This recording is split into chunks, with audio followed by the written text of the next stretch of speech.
Assalamualaikum warahmatullahi wabarakatuh. Bertemu lagi dengan saya Bagas Trijaya Nugraha. Oke, pada kali ini saya akan menjelaskan tentang web server dan DNS server. Yang pertama adalah web server. Apa yang dimaksud dengan web server?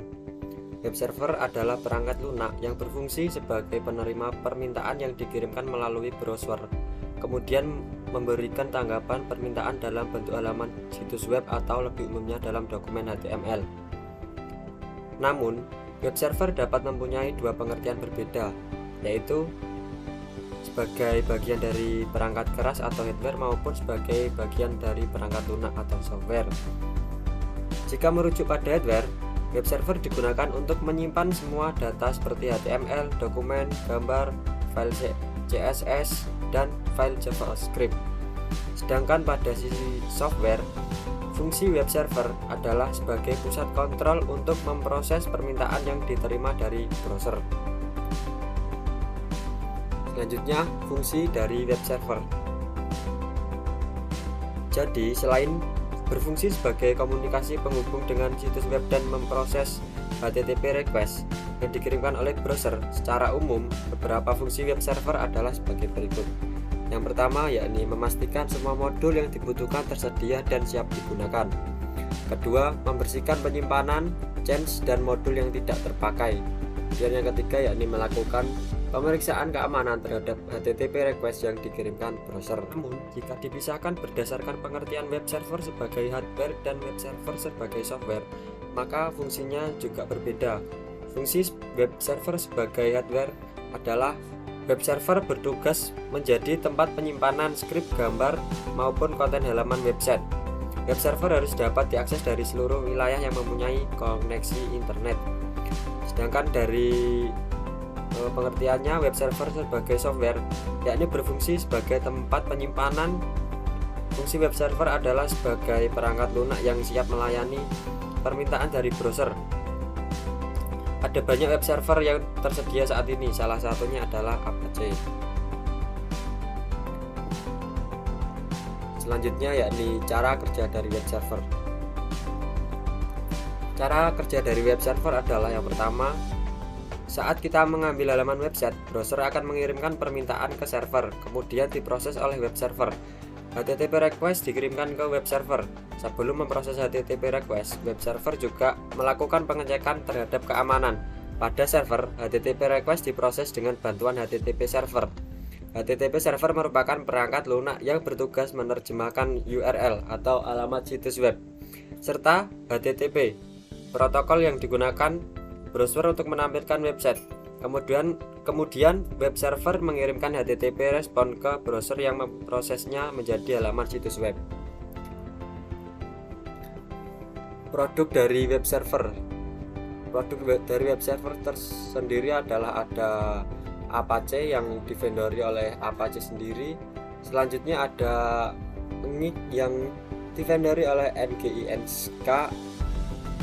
Terus selanjutnya ada IIS yang divendori oleh Microsoft, ada Lightspeed Web Server yang divendori oleh Lightspeed Technologies, dan selanjutnya yang terakhir ada GWS yang divendori oleh Google. Selanjutnya saya akan mensimulasikan web server menggunakan Cisco Packet Tracer. Baik, di sini saya akan mensimulasikan dari web server. Yang pertama, saya sudah buat topologi jaringan yang seperti ini. Di sini saya menggunakan 6 buah PC. Selanjutnya ada laptop dan smartphone. Lalu saya menggunakan 2 buah switch yang digunakan untuk menghubungkan router ke PC. Kemudian saya menggunakan switch yang digunakan untuk menghubungkan access point, router, dan server dari DHCP. Kemudian saya menggunakan router lagi untuk menghubungkan DNS server dan juga switch dari web server, FTP server, dan juga web server. Kemudian saya di sini sudah men-setting semua IP dari PC, router, laptop dan yang lain-lain. Di sini saya men-setting PC 1 dengan IP address 192.168.1.1. Kemudian subnet masknya kita menggunakan 255.192. Kita menggunakan subnet mask ini pada semua PC. Kemudian di PC 1 saya menggunakan gateway 192.168.1.62. Kemudian saya juga sudah men-setting dari PC kedua, yakni dengan IP configuration 1.2. kemudian default gateway-nya 1.62. kemudian PC ketiga juga sudah saya setting. Di sini menggunakan IP address 1.4, kemudian gateway-nya saya tidak mengisikan. Dan PC 4 juga tidak saya PC 4 saya menggunakan IP address 1.65, kemudian menggunakan default gateway 192.168.1.126. Kemudian pada PC kelima saya menggunakan IP address 1.66, kemudian default gateway-nya saya kosongi. Kemudian PC ke-6 saya menggunakan IP address 1.67, kemudian default gateway-nya juga saya kosongi. Saya juga sudah men-setting dari IP dari web server, yakni dengan 43.43.43.1. Selanjutnya kita akan mengecek apakah dari PC 1, PC 4, smartphone apakah sudah terhubung dengan web server dengan cara kita klik PC 1, kemudian kita ke command prompt, kemudian kita lakukan ping, ketikkan ping, terus IP dari web server 43.43.1, kemudian kita enter.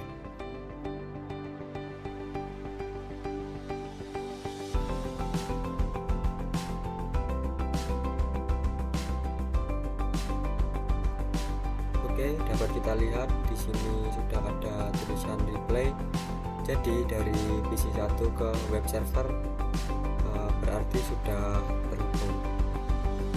Selanjutnya kita akan PC 4, kita lakukan ping seperti dari PC pertama tadi, matikan ping, kemudian kita enter. Dan bisa kita lihat dari PC 4 ada tulisan replay. Replay berarti hasilnya sukses, dan PC 4 dinyatakan sudah terhubung dengan web server. Kemudian kita ke laptop, selanjutnya ke desktop, kemudian command prompt, kita lakukan langkah yang sama, yakni ping 3.4.5.1 dan kita enter, dan hasilnya adalah replay. Di sini berarti laptop sudah terhubung dengan web server. Kemudian kita ke smartphone, kita ke desktop, lakukan yang sama, yang kita pilih.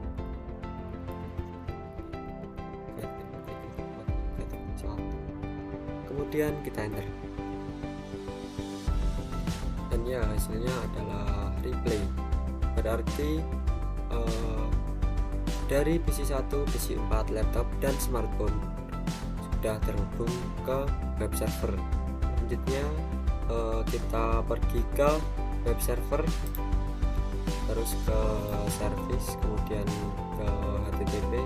Di sini kita akan menghidupkan dari HTTP, ini klik on, lalu HTTPS juga klik on. Selanjutnya kita pergi ke index.html, kemudian klik edit dan masukkan kode seperti ini. Sudah saya masukkan, kemudian setelah sudah dimasukkan kita klik save, lalu kita close. Dan selanjutnya kita akan mengecek web server dari PC 1, PC 4, laptop, dan smartphone. Langkahnya yakni yang pertama klik PC 1, lalu kita ke web browser, tunggu sebentar. Selanjutnya kita ketikkan IP address dari web server, yakni dengan ketikkan IP 43.3.43.1, lalu kita klik go. Di sini sudah ada tampilan seperti ini. Di sini tampilan seperti ini adalah hasil dari kita memasukkan kode HTML yang tadi kita masukkan di web server, yakni seperti ini. Kodenya seperti ini, dan hasilnya PC 1 adalah yang ditampilkan dari web server adalah seperti ini. Kemudian melakukan cara yang sama pada PC keempat. Kita ke web browser dan ketikkan IP-nya. Kita klik go, dan ya seperti pada PC pertama tadi, tampilannya sama seperti ini. Kemudian kita akan mengecek juga pada laptop. Kita ke browser, tekan IP, dan ya dari laptop juga sama tampilannya pada seperti PC 1 dan PC 4 tadi. Kemudian kita ngecek pada smartphone, angkanya sama.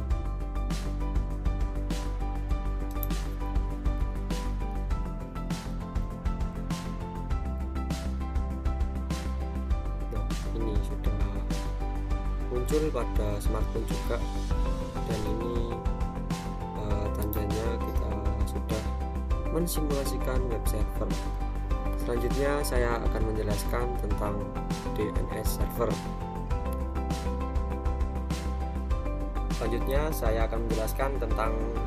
server. Apa yang dimaksud dengan DNS server? Domain name server atau yang lebih kita kenal dengan DNS adalah sebuah sistem yang menghubungkan Uniform Resource Locator atau URL dengan Internet Protocol Address atau IP address. NS adalah sistem yang meringkas pekerjaan ini untuk Anda. Kini Anda tinggal mengingat nama domain dan memasukkannya dalam address bar. DNS kemudian akan menerjemahkan domain tersebut ke dalam IP address yang komputer pahami.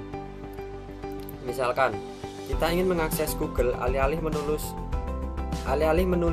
IP address-nya ke dalam address bar, kita tinggal memasukkan alamat Google, yakni google.com.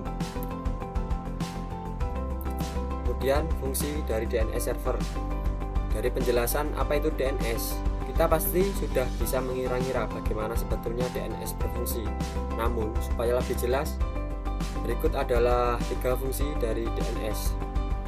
Pertama, yakni meminta informasi IP address sebuah website berdasarkan nama domain.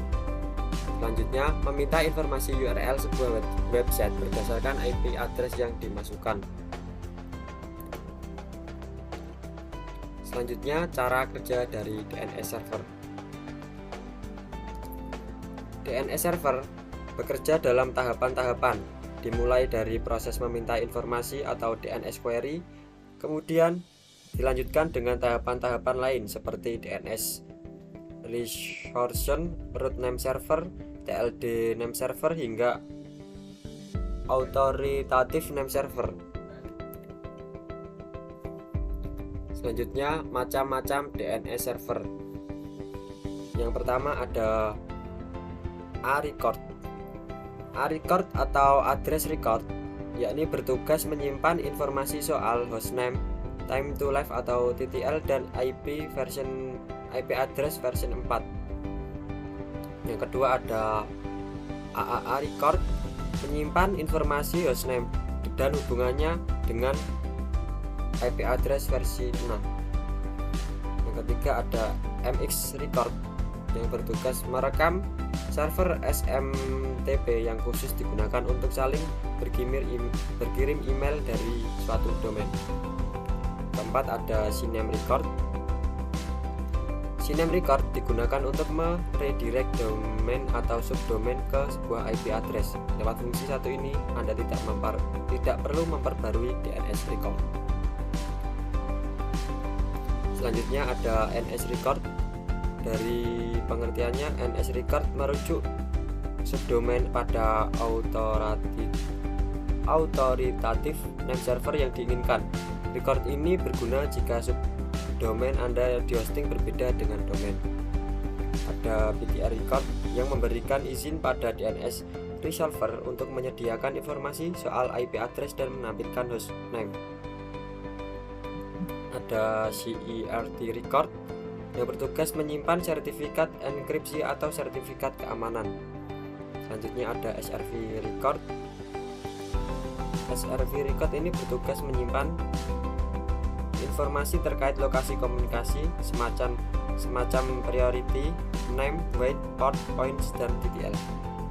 Selanjutnya ada TXT record yang bertugas membawa dan menyalurkan data yang hanya bisa dibaca oleh mesin. Yang terakhir ada SOE record. Pada bagian yang muncul di awal dokumen DNS zone, bagian yang sama juga merujuk pada autoritatif name server serta informasi lengkap dari sebuah domain. Selanjutnya saya akan mensimulasikan DNS server menggunakan Cisco Packet Tracer. Oke, di sini sebelumnya saya menggunakan skema jaringan atau topologi jaringan dari praktikum sebelumnya, yakni web server.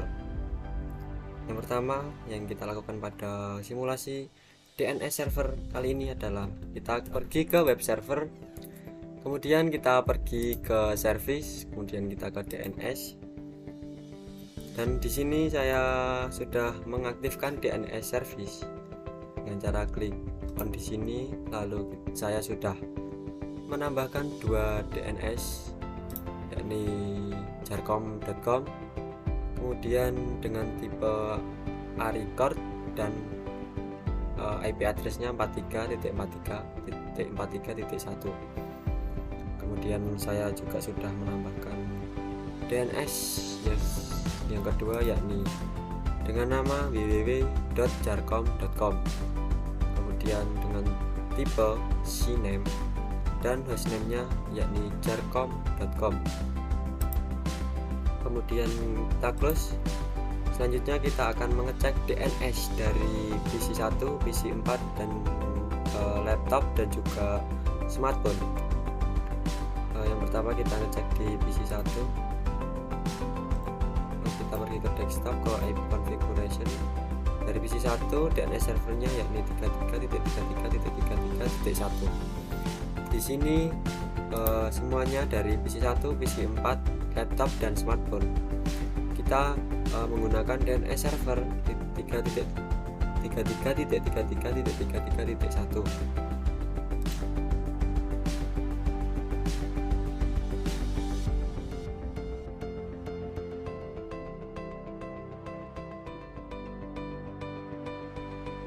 Selanjutnya kita akan mengetikkan perintah nslookup dari PC 1, PC 4, laptop dan juga smartphone. nslookup ini sendiri bertujuan untuk mengetahui apakah DNS server sudah resolve ke PC klien atau apakah domain tersebut sudah sesuai dengan IP address yang diinginkan. Kita pergi ke PC 1, lalu kita ke desktop, kita ke command prompt, kita ketikkan nslookup, kemudian spasi, kita ketikkan jarcom.com,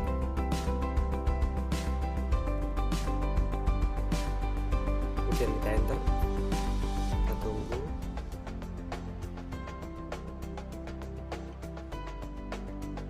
Nah, di sini kita bisa lihat dari PC 1 kita mengetikkan perintah nslookup spasi jarcom.com. Sini sudah muncul, berarti ini berhasil. Kemudian kita pergi ke PC 4, sama lakukan cara yang sama, yakni ls lookup spasi jarcom.com.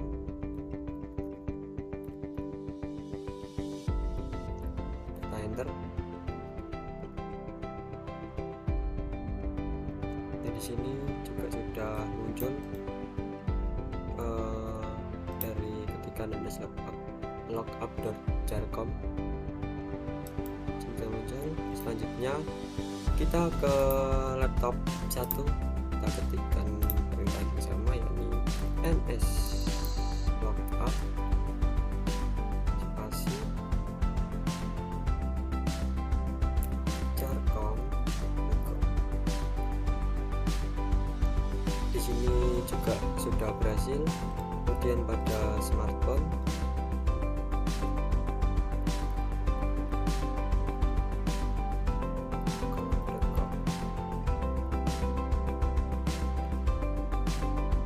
di sini juga sudah berhasil. Selanjutnya yakni kita akan mengecek domain satunya. Kita kembali ke PC 1, kita ke command prompt lagi, kita tambahkan nslookup, kita ketikkan domain yang satunya yakni www.jarcom.com dan kita enter. Nah, di sini kita bisa lihat di sini juga sudah berhasil. Terus selanjutnya kita ke misi keempat, kita masukkan nslookup dari domain yang satunya,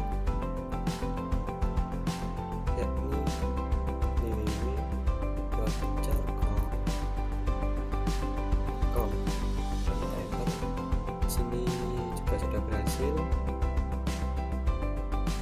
Kemudian kita ke laptop 1,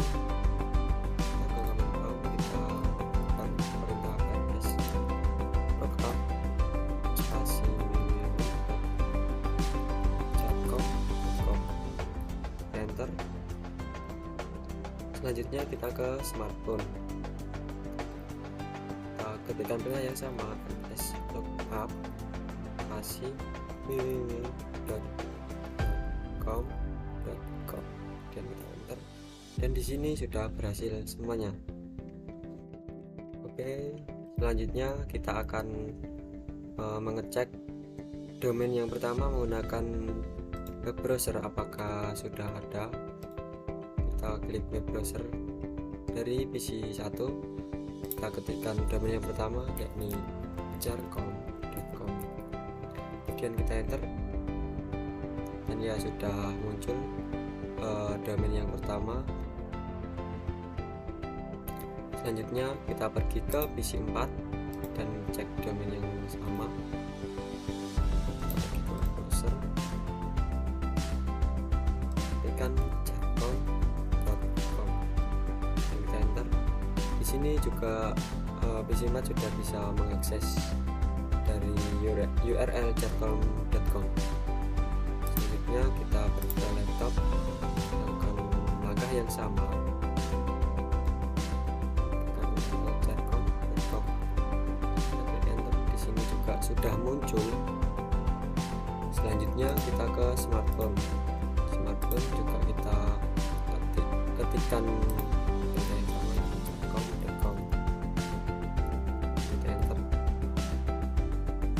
sini bisa dilihat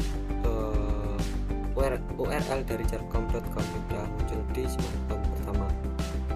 Sudah kita close dan kita akan mengecek domain yang kedua, yakni www.jarcom.com. kita ngeceknya di PC 1, PC 4, laptop dan juga smartphone. Yang pertama kita ke PC 1 dulu, kita pergi ke web browser. Kita tunggu lebih dahulu, kita ketikkan URL www.carcom.com, kemudian kita klik enter. Di sini sudah ada sudah muncul dari domain www.carcom.com ini. Selanjutnya kita cek pada PC keempat, angkanya sama seperti tadi. Kita ke web browser, lalu kita masukkan URL nya www.carcom. juga bisa. Di sini sudah tampilannya sama seperti PC yang pertama tadi. Kemudian kita pergi ke laptop, kita ke web browser juga, dan kita cek, kita masukkan URL nya www.carcom.com, kita klik enter, dan juga tampilannya juga sama pada laptop satu ini, sama pada PC 1 dan PC 4. Selanjutnya kita pergi ke smartphone, lakukan langkah yang sama.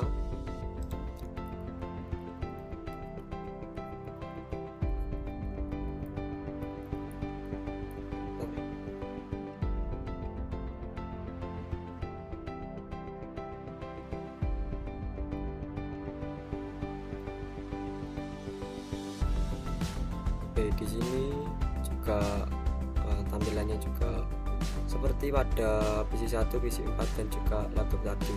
Di sini maka dinyatakan sudah bisa mengakses DNS server.